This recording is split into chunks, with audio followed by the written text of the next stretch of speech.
Stefan Tompson was born in Great Britain. He is the author of short educational films about Poland, its history, and its current events. These popular films are often focused on setting the record straight in the foreign media, which often seems to misunderstand what's happening in contemporary Poland as well as the historical past. His films are in English and designed to address a foreign audience, which all too often believes that the Second World War began in 1941, or that Poles attacked Germany.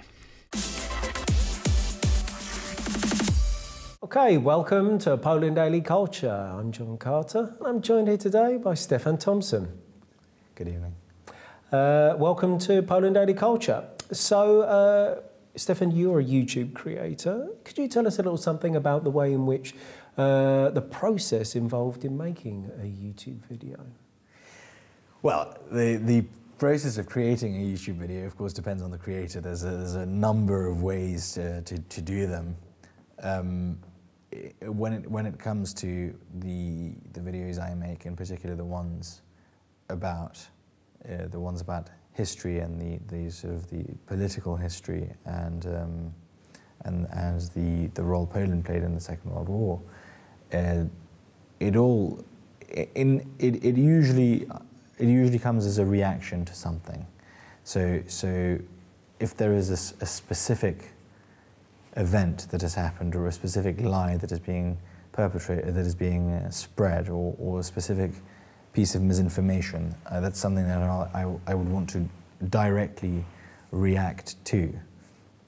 Be it the Israeli response to the IPN law last year, or be it recently a leaflet that was circulated in Greenpoint that represented a number of symbols. There were neo-Nazi and Nazi symbols, and among them there was the Polish anchor, which is the emblem of the Polish resistance. So that will be my starting point. Usually, it will be something controversial, something that is very widespread, something that has gone viral for all the wrong reasons, because it is false. And that will be my sort of starting point. And then I'll sort of build a response to it. And that basically involves writing a script, trying to make it visual as well. So it has to be more than just someone telling a story. It has to be someone showing a story. And of course, there are a lot of photos from the Second World War. There's actually a lot of footage as well.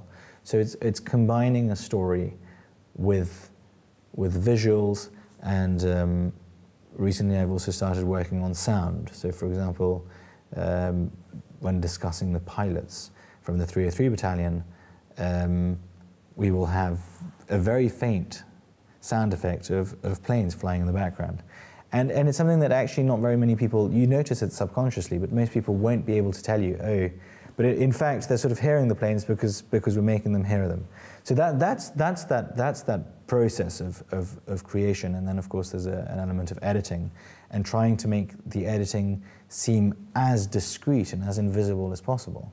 That really, you don't really want anyone to notice the editing. You sort of want it to be seamless, and that would broadly be my process for creating something. And this is obviously very specific to those sort of several minute clips in response to something. There are a number of videos I've done which have been mini documentaries or even documentaries, where the process is of course a lot more complex and a lot longer and a lot more difficult. And another format I've done quite a few times is just street surveys, which involves just basically stopping people in the street and asking as many people as possible questions and trying to gauge the feeling. And that's more about just sort of representing, trying to sort of convey a sense for an opinion or a belief, or and one I really, that was very difficult to make was going to Berlin. And in Berlin, we asked the inhabitants of Berlin what they thought of the improper term Polish death camps. And it was incredibly nerve-wracking, actually, to stop people. And we stood by the memorial of the murdered Jews. So it was a very symbolic place, of course. And we stood there and we sort of stopped these people. And it was incredibly difficult. And there was it was quite a fascinating. That was actually in terms of content creation. I think that the other story I gave is a little bit sterile. It's not really that interesting how it's made. But this I think is interesting because there's this really emotional, very human element to it. And you're standing there and you're stopping someone who's German, and obviously we obviously tried to get people who looked German and who weren't tourists, and you stop them and you ask them this really difficult topic. And there was this very broad mixture of reaction from absolute horror that someone would dare ask them that, and the sort of, I'm not going to talk, to the complete refusal of answering the question, say I want absolute fear of this question in a sense, to this sense of deep regret, and to also complete oblivion. I mean, one of the people I interviewed was convinced that Poland was an ally of the Nazis and was deeply responsible. So there was that, in terms of creating, a lot of what I do is also trying to get that there is a historical truth you want to convey, and that is what I aim for, is to be as close to that truth as possible. But to present that truth in a more exciting way, it has to be emotional. There has to be a connection to it. So even in that process I was telling you, in that very sterile process, I will also try, there will usually be, and a few people have actually sort of called it out, but I've never hidden this. They've sort of said, oh, your argument is based on emotional music and emotional rhetoric. And I sort of say, well, sure, but there is a whole series of just very hard, dry facts that you cannot argue with. It's quite bland without it. It would be, I mean, no one would want to listen to it because there's no connection to it. So that's something I try to do, is to get an emotional response. I want people not only, because that is actually what people end up remembering. Most people will walk away from the video and they won't be able to tell you how many Polish righteous among the nations there are, but they will be able to broadly convey how they felt after watching the video. I was moved, I responded emotionally, I teared up even, or I was angry because I disagree with this narrative. So that's what I want from that's the sort of, that's what I'd like to evoke in the people who watch my things.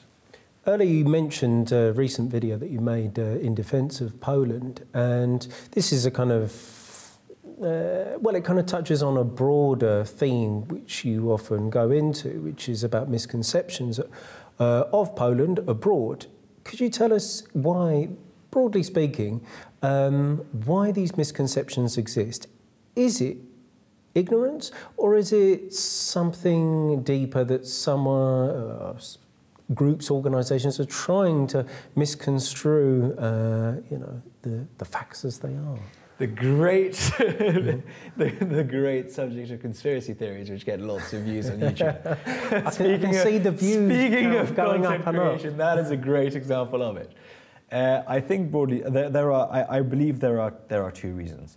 One has been a complete inability, first a disinterest, and then an inability by the Polish state to take its message abroad. That was partially due to 50 years of communism, and then due, for several reasons, economic hardship. I mean, it's hard to spend lots of money on PR when you've got other more pressing problems at home. So it was an inability during communist times, a lack of will to do it, and a lack of funds in the more recent post-communist era. That's one aspect, and that's Poland's fault. That would be one aspect of it. The other aspect linked to that is Poles themselves.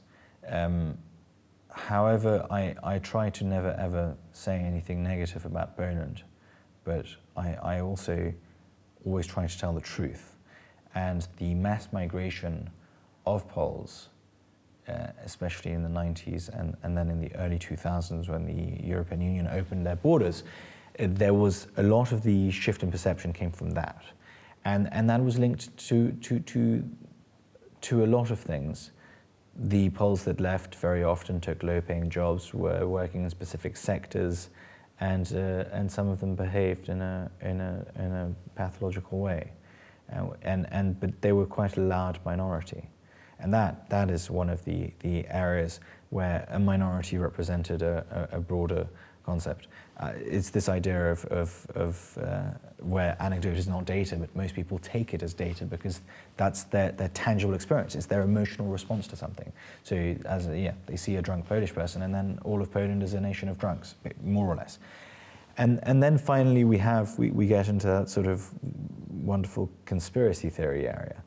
And that, I think, is the more interesting one, especially in context of the Second World War, where I think Germany, and in particular Austria, and this is an interesting one because when the Anschluss happened, the Austrians greeted Hitler as a savior. Yet no one really associates Austria with Nazis for some incredible reason. So these two nations, which have been very guilty, and a number of nations which collaborated, it is not in their interest to have a country that proves that it was possible to do otherwise. And I think, I believe, and I think there is some evidence to point to this. I don't think it's a mindless conspiracy theory. There is definitely elements of politics and political decisions which point in a very specific PR direction. And I think Germany has very consciously chosen to use the term Nazis, this disassociation of going from they weren't Germans, they were Nazis, and then this idea, which is more and more common, that the Germans were the first victims of the Nazis. And it's, in fact, if you look at it purely from a PR perspective, it's incredible. I can't help but admire them for it. I mean, I wish that Poland conducted their PR in a similar fashion.